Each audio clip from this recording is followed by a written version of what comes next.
정치권 이슈 알아보겠습니다. 이재명 대통령은 김민석 신입 국무총리에게 임명장을 수여했습니다. 이 대통령은 임명장을 건네며 잘 부탁드린다고 웃어 보이기도 했습니다.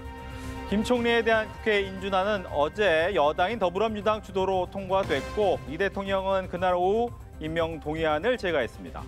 김민석 총리는 다음 주 취임식을 열고 이재명 정부의 초대 총리이자 49대 총리로 정식 취임을 합니다. 이재명 정부의 첫 추가 경정 예산안의 국회 처리를 위한 여야 간 협상이 사실상 결렬됐습니다. 여야는 6월 임시국회 마지막 날인 4일 새벽까지 예산결산특위 소위간사 협상을 벌였지만 대통령실 업무 지원비, 민생회복, 소비 쿠폰의 국비 지원 비율 등 쟁점을 두고 이견을 좁히지 못했습니다. 민주당은 오늘 본회의에서 단독 처리하겠다는 방침입니다. 임은정 신임 동부지검장은 취임 일성으로 검찰권을 감당할 자격이 있는지 우리는 이제 답해야 한다며 비판의 목소리를 냈습니다. 수사구조 개혁의 해일은 우리 스스로 자초한 것이라며 검찰권을 지키기 위해 목소리를 높일 것이 아니라 국민의 신뢰를 찾기 위해 목소리를 높이고 행동하자고 주문했습니다. 이와 관련된 정치권 이슈 자세히 알아보겠습니다.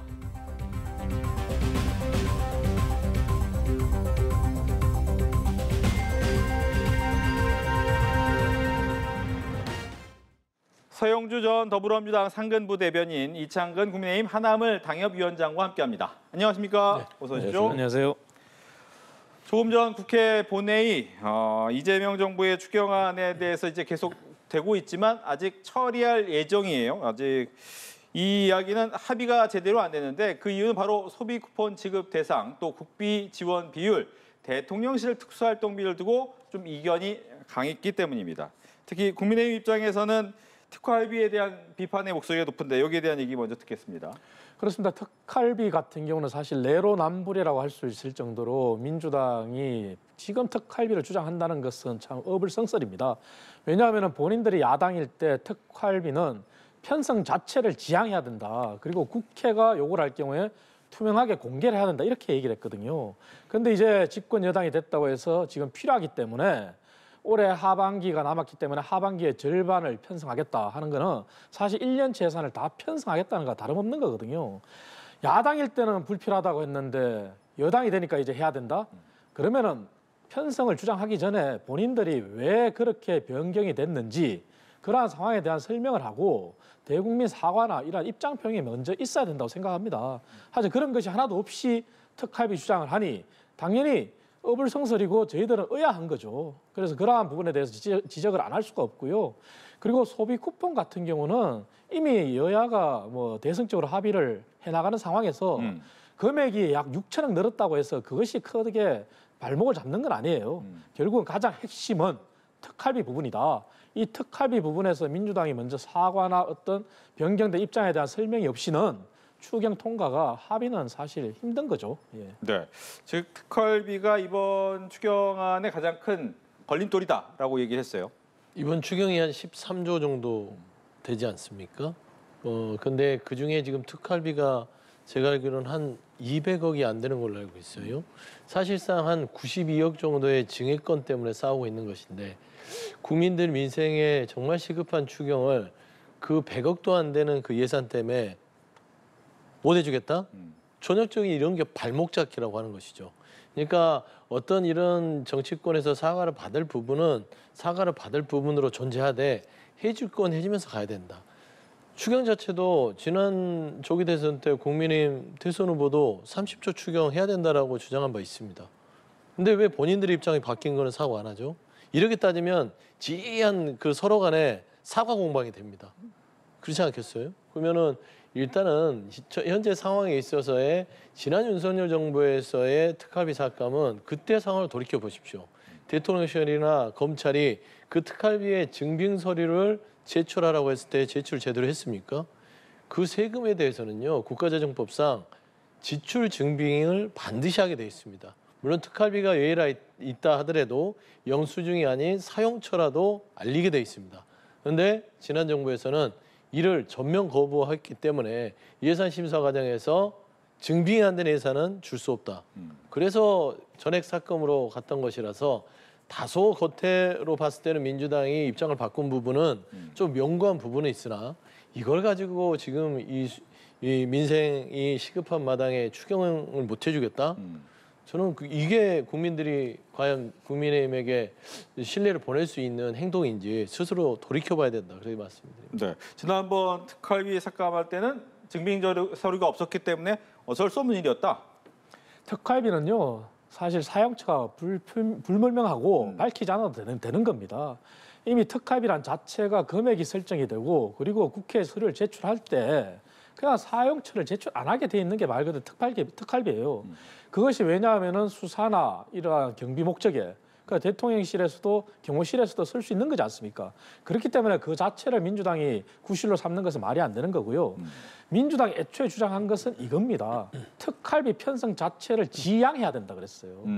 그리고 사실 민주당이 민생이 중요하고 추경이 통과가 중요하다면은 특활비 주장을 내놓을 게 아니라 사과를 먼저 했어야죠. 그렇다면은 말씀하신 주장이 더 설득력이 있겠죠. 하지만 그러한 사과나 입장 표명이 바뀐 데 대한 설명은 없어요. 그렇기 때문에 저희가 지적을 하는 것이고 누차 말씀드리지만 소비 쿠폰과 관련해서 금액이 늘어난 거는 이미 13조 2천억에 대해서 저희가 크게 동의를 했어요. 6천억은 크게 문제가 되지 않아요. 문제는 민주당이 자꾸 민생을 발목 잡는다, 국민의힘이 잘못됐다 하는데 잘못됐다고 하는 것을 한 번이라도 먼저 사과를 여당답게 한 적이 있나요? 없잖아요.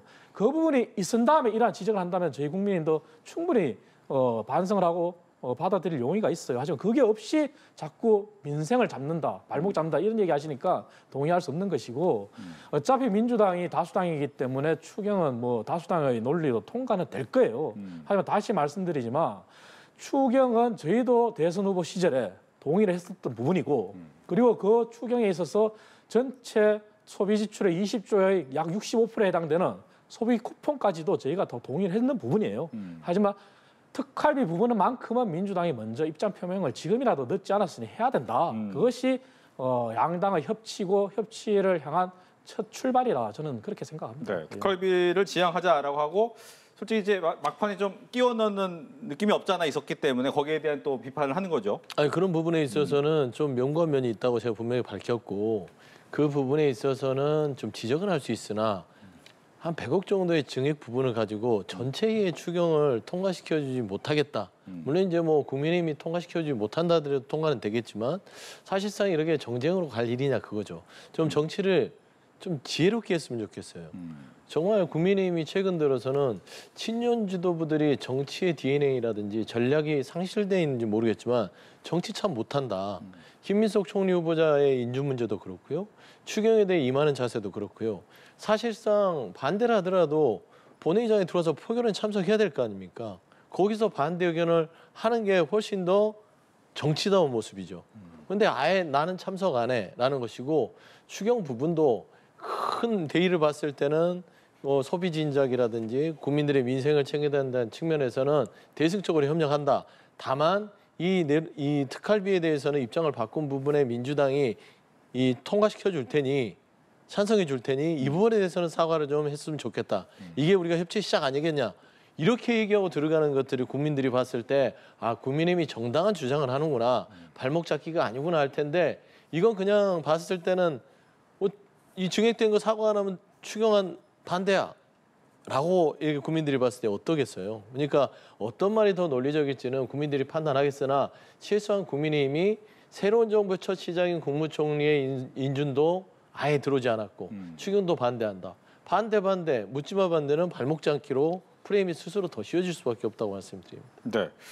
상법 개정안 통과까지는 참 분위기 괜찮았는데 지금 보면 3% 룰까지 합의하면서 첫 번째 여야 협치 민생 법안이 통과는 됐어요. 그런데 민주당에서는 이 더 센 상법을 또 추진한다. 그렇게 얘기하고 있고 과거 윤석열 정부 때 이제 거부권, 제2호권을 사용했던 노란봉투법, 양곡관리법, 방송 3법도 함께 추진하겠다.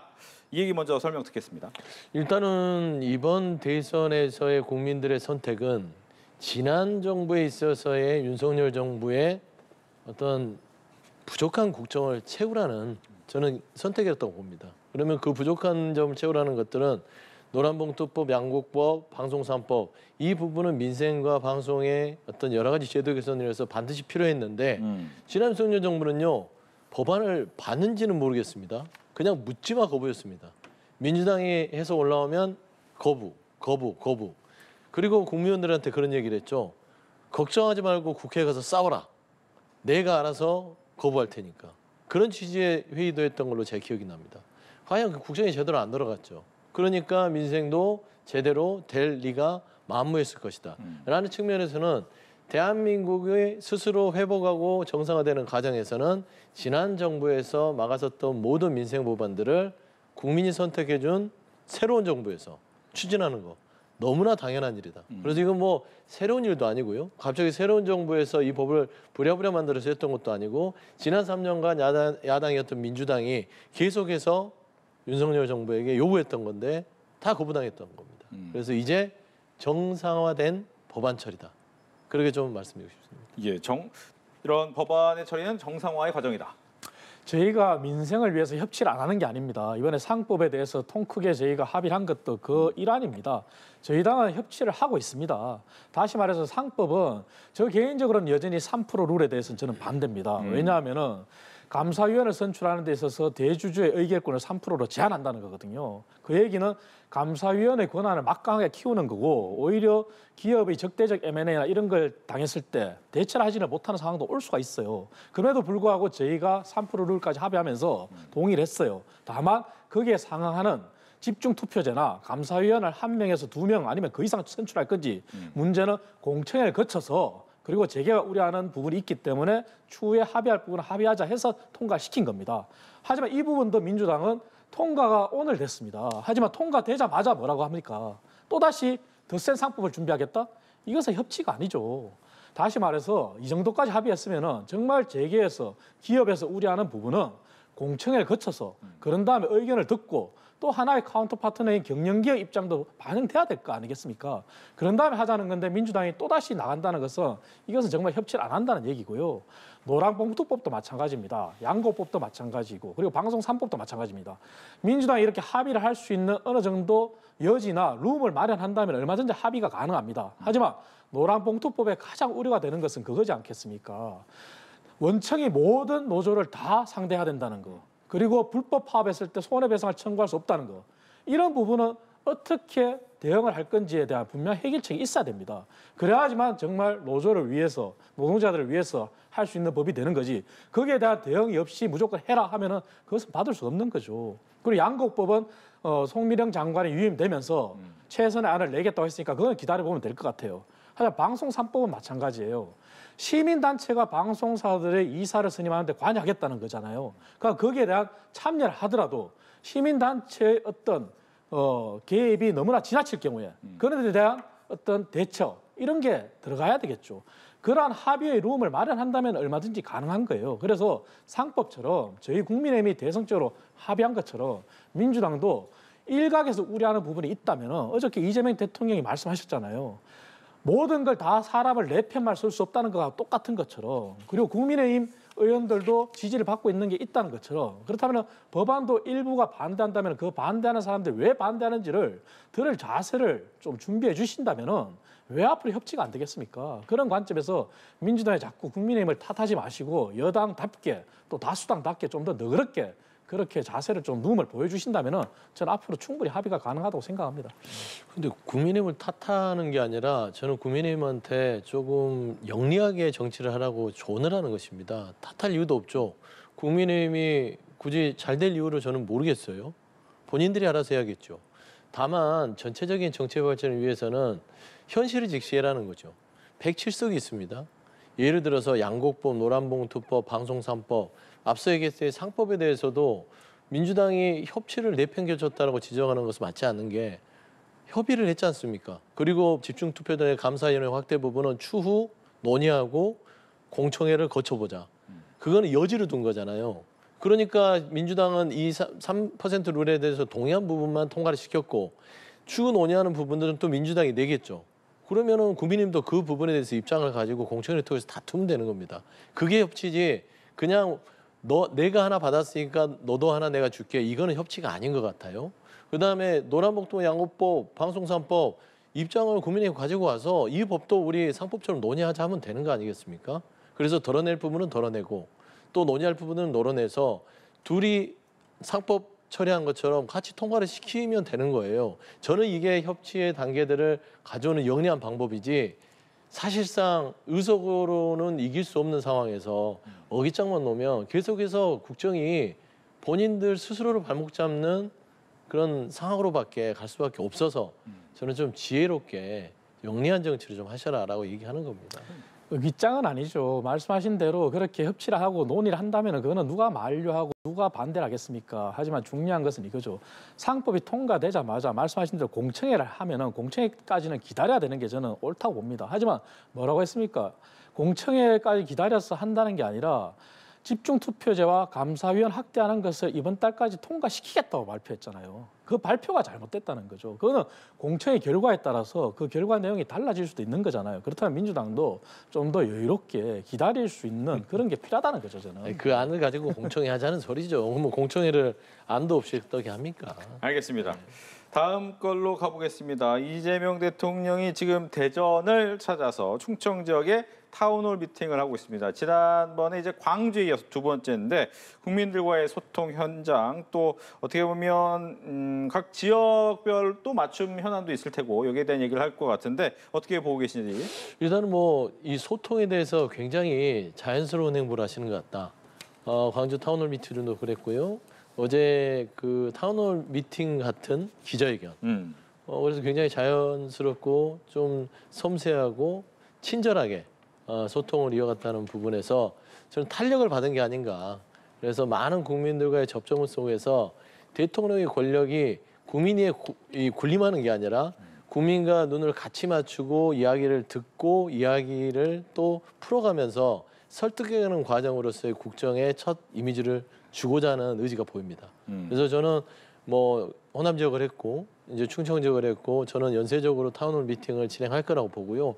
지금 인수위가 없는 상황이기 때문에 대통령이 직접 나서서 여러 지역적인 현안들과 국민들의 목소리를 직접 듣는 게 가장 더 확실한 방법 아니겠습니까? 사실 참모들을 통해서 보고서를 받는 것도 시간이 없어서 보고서를 받겠으나 사실상은 대통령이 국민들이 직접 만나서 들으면 직거래가 되지 않습니까?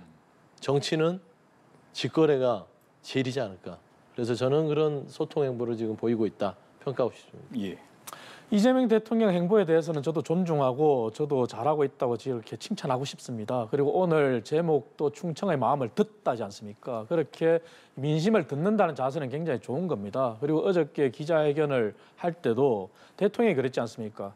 모두의 대통령이 되겠다고.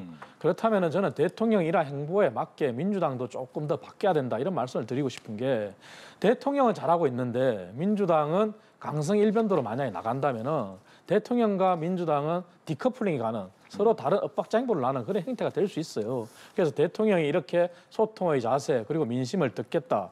그리고 당신이 생각하는 그런 국정 운영의 방향을 말씀하시는 것처럼 민주당도 대통령의 발목을 잡는 게 아니라 오히려 뒷받침하는 그래서 조금 더 민주당이 한 발 더 마음을 열고 그렇게 나간다는 그런 자세를 임해주기를 저는 바라고요. 대통령 이러한 행보는 앞으로도 더 이어지기를 바라고 소통에 이어서 더 중요한 것은 앞으로 실천일 거예요. 하여튼 그런 실천도 저는 뭐 잘하리라 이렇게 박수를 보내고 싶고 그렇게 기대를 하고 있습니다. 그 기대를 하는 만큼 잘 실천해 주시기를 바랍니다. 예. 저도 좀 보태고 싶은 말은 말씀한 대로 이재명 대통령은 뭔가 여당의 대표, 야당의 대표가 아닌 이제는 모든 국민의 대통령이다라는 말을 계속 강조하고 있고 사실상 저는 어제 기자회견에서 높이 평가하고 싶은 거는 권력자인 국민이 준 권한을 사설에 쓰지 않겠다는 다짐들을 계속 하는 것 같아요.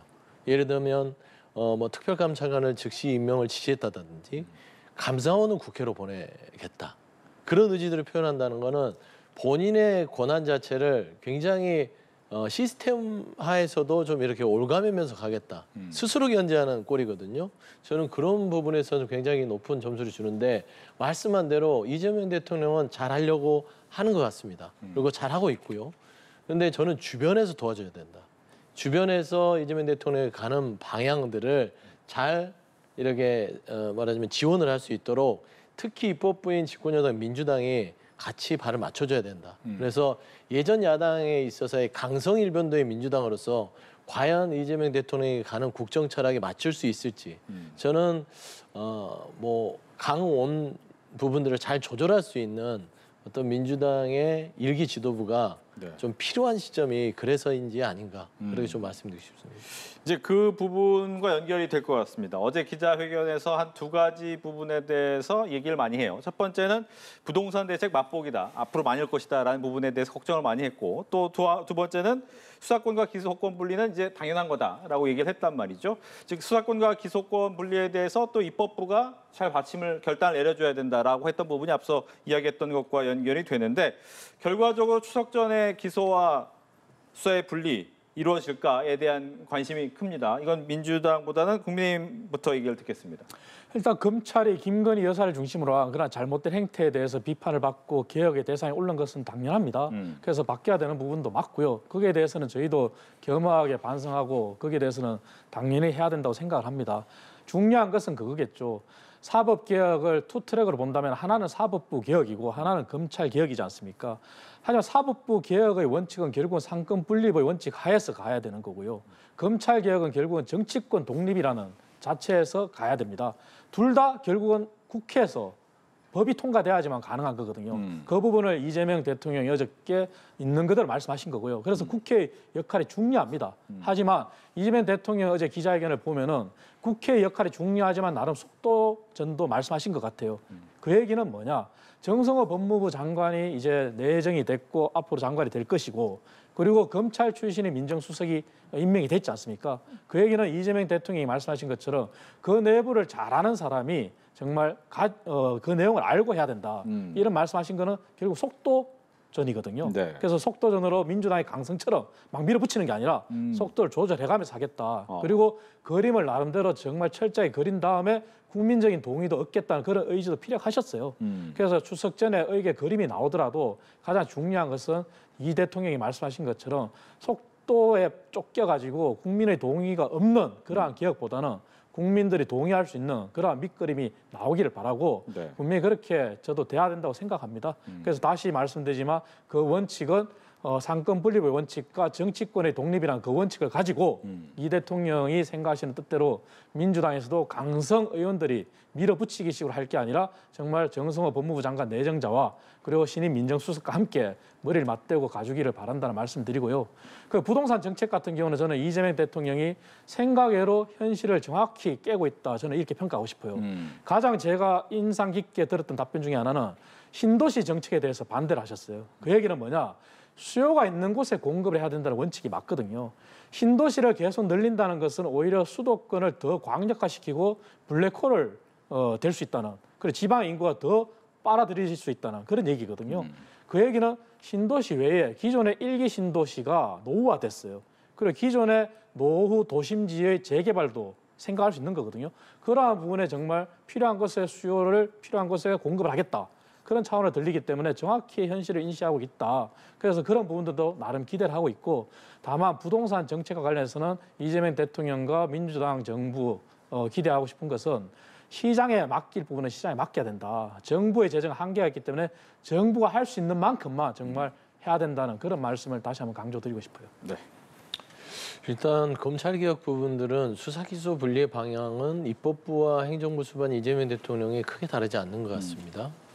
사실 이제 조금 차이가 있다고 보면 속도겠죠.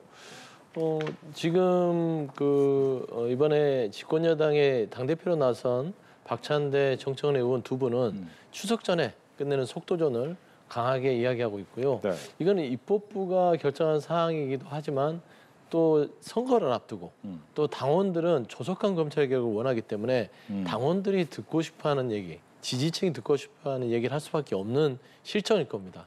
하지만 행정부의 수반인 대통령 입장에서는 검찰 자체가 아무리 개혁 대상이라 하더라도 행정부의 일부이고 그 행정부의 일부를 또 여러 가지로 개혁하고 변화시켜야 되는 또 여러 가지 고민이 있을 겁니다. 그러면 검찰 내의 구성원도 있을 것이고요. 그러면 어느 정도의 시간이 필요하지 않냐라는 생각은 현실적으로 할 수밖에 없어요. 아마 저는 그런 부분들이 정성호 법무부 장관이 가지고 있는 호흡과 좀 궤를 같이 하지 않냐. 하지만 길어지진 않을 것이다. 길어야 1년, 짧으면 6개월 정도가 이 검찰개혁에 조금 대통령이 생각한 시간인 것 같고요. 사실상 박찬대, 정청래 의원이 얘기하는 추석 전에 끝내겠다. 이거는 이제 법안 처리를 끝내겠다는 것으로 제가 들립니다. 그래서 저는 사실 지금 검찰 개혁은 피할 수 없는 숙명 같은 것이고 검찰 내부에서도 개혁하고 해체 수준의 변화를 요구하고 있는 상황이기 때문에 머지않아 저는 1년 안에는 대한민국의 검찰은 그 이름은 없어지고 검찰의 기능만 남는 여러 가지의 어떤 변혁이 있을 것이라고 봅니다. 그다음에 부동산 문제는요. 말씀한 대로요. 전체를 좀 넓게 보는 것 같아요. 예전 정부에서 부동산 이 정책이 실패했던 것들은 강남 집값만 잡으면 아주 고가의 주택이 있기 때문에 거기만 제한하면 모든 대한민국 부동산의 문제점이 사라질 것 같다라는 그런 인상을 줬거든요. 근데 지금 이재명 대통령이 얘기하는 것은 사기 신도시 문제가 정확하게 말씀하신 거예요. 일단은 유보하자. 왜냐하면 지금 3기 신도시도 다 완성이 안 됐습니다. 그리고 1기 신도시들이 노후화돼서 그 부분도 손댈 부분이 많아요. 그래서 고밀화를 하는 것들도 좋은 대안일 수 있는데 사실상 5극 3특 이게 지금 이재명 대통령 머릿속에 있다고 봅니다. 대한민국을 수도권 중심의 대한민국이 아니라 이 과밀화를 5가지 광역 메가시티를 만들어서 그쪽으로 어떤 경제권역과 집값을 분산시키고 3특별권역으로 있어서 또 그쪽으로 또 수요와 공급을 맞춰가면 대한민국 전체 국토가 부동산으로부터 좀 자유로워질 수 있지 않을까. 그래서 저는 장기간에 걸친 부동산 정책을 구사할 생각이시기 때문에 이번에 주담대 6억 원 규제를 가지고 너무 규제 일본대로 갈 거라고 생각하지 말라는 표현이 맛보기였다. 그렇게 생각하는 게 맞을 것 같습니다. 예. 검찰 개혁에서 하나만 더 할게요. 지금 말씀하신 것처럼 검찰 내부, 특히 이제 신임 검사장들 역시도 검찰 개혁에 동참하겠다라고 이야기를 했습니다. 조금 더 빨라집니까? 뭐 검사장들이 이제 동의했다는 얘기는 검찰 내부에 과거처럼 강력한 그러한 장애물이 없다는 얘기와 똑같을 겁니다. 그리고 검찰 내부에서도 스스로 반성하는 기류가 읽힌다는 얘기고요. 그 얘기는 어쨌든 남은 부분이 국민적 동의인데 국민적 동의 이전에 검사들이 나서서 반대하는 그런 모습은 아마 보기 힘들 거다 이렇게 읽히고요. 그래서 그러한 검사들의 어떤 반성 기류에 맞게끔 속도전도 중요하지만 국민적인 동의를 얻을 수 있는 그런 합리적인 안이 나와야 되겠다. 그것이 가장 우선적이다. 그리고 무엇보다도 다시 한번 강조하지만 이제야말로 정말 민주당 이재명 정부가 집권했는 상황에서 검찰개혁이 미완의 개혁이 아니라 정치권으로부터 독립이 되는 완전한 개혁이 되기를 정말 바라는 의미에서 정말 진지하게 잘 준비해 주기를 저는 바라고 있습니다. 예. 수사 기소가 분리가 되면 검찰이 조금 더 권력으로부터 자유로워질 것 같습니다. 그러니까 기소를 위해서 본인들의 입맛에 맞게 수사를 해버리는 거. 저는 기소를 하기 위해서 잘못된 수사를 하는 부분도 있지만 기소를 안 하기 위해서 잘못된 수사를 하는 경우를 저는 지난 정부에서 봤습니다. 대표적인 케이스가 윤석열 전 대통령의 배우자인 김건희 씨겠죠. 기소를 안 하려고 어떻게 수사를 했습니까? 수사를 안 하거나 조사를 왜곡되게 하거나 뭉갰죠. 저는 이런 측면에서 검찰이 수사 기소권을 같이 갖고 있었을 때 위험성들이 이미 정점에 다다랐다고 보고요. 저는 수사 기소의 분리를 통해서 정상적인 검찰의 어떤 역할들이 대한민국의 사법 시스템을 만드는데 제대로 된 앞서서 지검장들이나 검사장들도 일성을 했던데 검찰답게 하고 있는지를 생각해보자. 반성과 성찰이 필요한 시점이다. 라는 차원에서 검찰 공무원들도 대한민국 공무원으로서 자부심을 느끼고 정말 일을 할 수 있는 어떤 토양을 만들어야 된다. 그런 말씀을 드립니다. 알겠습니다. 또 하나는 이제 김민석 총리가 취임 후 첫 일정으로 송미령 농림축산식품부 장관의 유임을 반대한 항의 집회를 갔습니다. 여기에 대한 설명을 하면서 집회 중단도 설득을 했는데 이것은 어떻게 보고 계신지. 아무래도 유임된 또 송 장관은 전 정부 인사였기 때문에. 이재명 대통령이 유임을 시켰고 그리고 김민석 신임 총리가 가서 이제 송미령 장관의 유임에 대해서 결국 대통령의 뜻을 전달했다고 저는 이렇게 봅니다. 그리고 송미령 장관도 유임이 된 장관이지만 과거의 양국법의 입장과 지금의 입장이 바뀐 게 아니라 중요한 것은 같은 틀에서 봐야 됩니다. 국가 재정을 낭비하는 것 없이 그리고 대한민국의 농업의 전체의 가장 큰 기반인 쌀 농사가 결국은 쌀을 재배 면적을 늘리면은 무조건 정부가 다 사준다 이런 인식, 잘못된 인식을 심어줘서는 안 된다는 그러한 차원이거든요. 그렇기 때문에 그 기조는 똑같다. 다만 방식에 있어서 쌀 재배 면적을 사전에 감축하는 것을 절충적으로 내세워서 농민도 보호하고 농업도 보호하는 그러한 관점에서 정책이 전환되고 있다 저는 봐요. 그래서 이러한 방향에서 신임 국무총리가 이재명 대통령의 뜻을 전달했고, 그렇다면 농민들도 이제는 그러한 뜻에 저는 따라야 된다고 생각합니다. 그리고 국민의힘이나 민주당도 더 이상 송미령 장관에 대해서 배신자니 아니면은 과거 입장에서 지금 어떻게 바뀔 거냐 이렇게 압박을 넣는 게 아니라 진지하게 정말 대한민국의 농업 대계를 보면서 대안을 찾을 수 있도록 시간을 줘야 됩니다. 그리고 농민들도 그것을 기다려 봐야 되고요. 그거야만이 대한민국 농업, 특히 쌀 분야에 대해서 지금 미국의 관세 협상과도 직결되어 있는 게 또 쌀 분야입니다. 그래서 전체적으로 볼 수 있는 안목을 가질 수 있다. 그래서 오늘 행보는 굉장히 바람직하고 농민들도 그러한 관점에서 조금 이해를 하시고 좀 지켜봐 주시기를 저는 바라고 있습니다. 네, 일단 실질적으로 꼭 필요한 것부터 챙긴 것 같아요. 지금 인사 문제가 지금 직면한 과제 아니겠습니까? 또 11개 장관 후보자들이 인사청문회를 앞두고 있고, 이렇게 국민들이나 농민단체에서 반대 의견을 하면 저걸 그냥 방치하면 안 되죠. 가서 그 누구라도 들어야 되는데, 김민석 총리가 임명되자마자 저곳을 달려가서 의견을 청취했다는 자체가 이미 의미가 있다고 보고요. 두 번째는 송미령 장관에 대한 유인 부분들은요, 뭐 아쉬운 부분이나 염려가 있을 수 있습니다. 예전에 이 농업사법에 대해서 거의 뭐 농망법이라고 했던 분이 갑자기 희망법이라고 얘기하니 맞특지 않을 수 있죠. 하지만 입장이 바뀌었고요.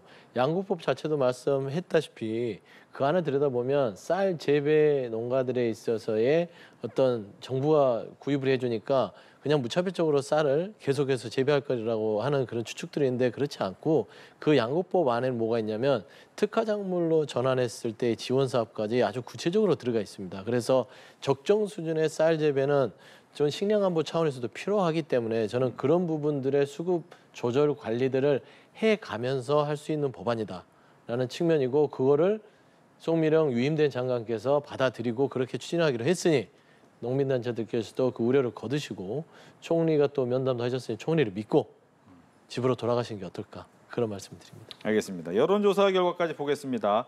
국정 지지율 관련된 건데요. 이재명 대통령의 국정 지지율이 1%포인트 오르면서 65%, 전 지역, 전 연령대에서 긍정평가가 부정평가보다 높게 나왔습니다. 이 부분에 대해서는 어떻게 보시는지 이번에 민주당부터 듣겠습니다. 차곡차곡 그 이재명 대통령이 한 달이 채 지나지 않았는데 직무평가에 대해서 조금 국민들의 신뢰를 얻어가고 있다. 사실상 조기 대선에서 50이 조금 안 되는 49.7% 득표를 하셨으면 지금 직무평가 자체가 지난 윤석열 정부에서 윤석열 전 대통령의 직무평가가 50%대였습니다. 52, 53이었는데 사실상 저는 한 계단 한 계단씩 지금 이재명 대통령이 국민들의 마음을 훔쳐가고 있다. 결국에는요, 대한민국에서 대통령도 대통령이고 정치하는 사람들도 오직 잘 보여야 될 사람은, 물론 집에서는 가족한테 잘 보여야겠지만 정치하는 사람은 국민한테 잘 보여야 됩니다. 국민한테 이쁨을 받는 일을 많이 한 사람이 당연히 평가가 좋지 않겠습니까? 그래서 현재까지 65%의 직무 수행 평가가 높다는 것은 점점 국민들이 이재명 대통령을 이뻐하고 있다. 좀 그렇게 좀 말씀드리고 싶습니다. 예. 뭐 이재명 대통령의 지지율이 높은 것은 뭐 국민의 한 사람으로서 저도 찬성하는 바입니다. 그리고 이렇게 대통령이 탄력을 받고 일을 해야지만 국정이 더 안정되고 잘 할 수 있을 거라 생각하기 때문에 그것이 또 국익에 도움이 될 겁니다. 하지만 저는 어제 대통령께서 말씀하신 그 말씀을 다시 한번 기억을 하셨으면 좋겠다는 생각을 드리는 게, 아마 국민의힘보다 민주당이 덜 싫어서 지지했을 것이다, 이런 말씀을 하셨어요. 그래서 대선에서 승리했다 이런 말씀하셨는데 참 겸손된 말이죠. 그리고 나를 지지하지 않는 23%, 오늘 여론조사 숫자를 가지고 얘기하는 겁니다. 네. 그 23%도 들여다보겠다 그런 말씀하셨기 때문에 지금 65% 긍정 지지에 매몰될 게 아니라 그런 어제 말씀하신 것처럼 남은 23%, 그리고 국민의힘보다 민주당이 덜 싫어서 나를 지지했다 이러한 생각을 끝까지 견지하신다면 앞으로 더 국정을 잘 이끌 거라고 생각하고요. 다만 말씀 거듭드리지만 더 자중하고 노력해야 될 것은 아마 대통령실에 있는 공무원들 그리고 민주당일 겁니다. 그렇게 함께 가야지만 저희 국민의힘을 봤을 때 반대 급부로 아마 그렇게 느끼실 거예요. 그래서 더 잘 국정을 이끌 수 있는 동력이 될 것이다. 그렇게 저는 말씀드리겠습니다. 예. 이제 당 지지도도 같이 나왔습니다. 보면 민주당은 3%포인트가 오른 46%, 국민의힘은 1%포인트 떨어지면서 22%가 됐습니다. 지지율 격차가 좀 많이 나네요. 국민의힘은 어떻게 느끼십니까? 지금 뭐 저희 당이 아직까지 변화와 반성, 개혁을 하겠다고 했는데 국민들이 보시기에 저희 당이 냉정하게 봤을 때 아직까지 윤석열 전 대통령과 김건희 여사로부터 자유롭지 못한 당이다. 이렇게 생각을 하시는 것 같아요. 또 그러한 생각이 또 맞다. 이렇게 또 일면 생각하고 있고요. 그 얘기는 당이 앞으로 더 변해야 되는데 결국은 두 가지입니다. 사람이 바뀌든지 아니면 컨텐츠가 바뀌어야 되는데 여전히 국민의힘은 지금 송원석 원내대표가 당대표 권한대행으로서 비대위원장으로서 당을 한시적으로 이끌겠다고 했지만 그리고 안철수 의원이 혁신위원장으로 나섰다고 했지만 그 이면에 친윤, 구주류 세력들이 여전히 속임수로 페이크를 쓰는 거 아니냐 이런 의심을 거두지 못하는 거거든요. 그래서 사람이 바뀌어야 된다는 말씀을 드리는 거고 그리고 컨텐츠도 마찬가지입니다. 저희가 정책 정당을 아무리 표명하고 있지만 정책 정당 이전에 국민들 특히 중도 국민들이 느끼시기에 가장 중요한 것은 결국은 윤석열 전 대통령과 김건희 여사와의 단절이지 않겠습니까? 그 부분이 아직까지 완전히 안 됐기 때문에 지지를 못 보내는 거라고 생각합니다. 그래서 이러한 부분들이 저희 당은 아직까지 남은 숙제고 반드시 해결해야 되는 그런 과제라고 저는 생각합니다. 예. 네. 국민들이 판단하기에는 민주성을 잃어버린 공당에 대해서는 평가가 바뀔 수밖에 없을 것 같습니다. 책임지지 않고요. 민주적 절차 부분들에 대해서 다시 개혁하고 변화하지 않으려는 노력을 지금 엿볼 수 있는데 국민의힘이 안철수 혁신위원장이 이런 얘기를 했죠. 지금 현재 상태가 코마 상태다. 코마 상태라는 거는 거의 그냥 생명만 유지돼 있다는 상태 아니겠습니까? 저는 그 상태인데 저는 영자와 도윤이들이 언제까지 그 국민의힘을 이끌 수 있을지 영남 3인년 도로 윤석열을 지지했던 분들이 여전히 지도부에서 기득권을 놓지 않고 있다. 저는 사실상 지난 윤석열 전 대통령이 관저에서 체포되려고 했을 때 체포영장 집행을 막았던 45명 그 의원들이 철저히 반성하고 국민께 사죄하고 변화하지 않고서는 국민의힘이 회생할 수 있는 시작점을 맞이할 수 없다고 봅니다. 근데 도리어 그 45명 윤석열 전 대통령을 지키려 했고 탄핵에 반대했던 그분들이 지금 지도부가 고스란히 돼 있어요. 그런데 국민의힘이 어떻게 변할 수 있죠? 저는 그런 측면에서 아마 국민의힘의 정당 지지율은 앞으로 조금 오랫동안 특검까지 있는 상황에서는 지속될 가능성이 높다. 그렇게 말씀드립니다. 네, 이렇게 해서 정치권 이슈 두 분과 함께했습니다. 오늘 이야기 잘 들었습니다. 고맙습니다.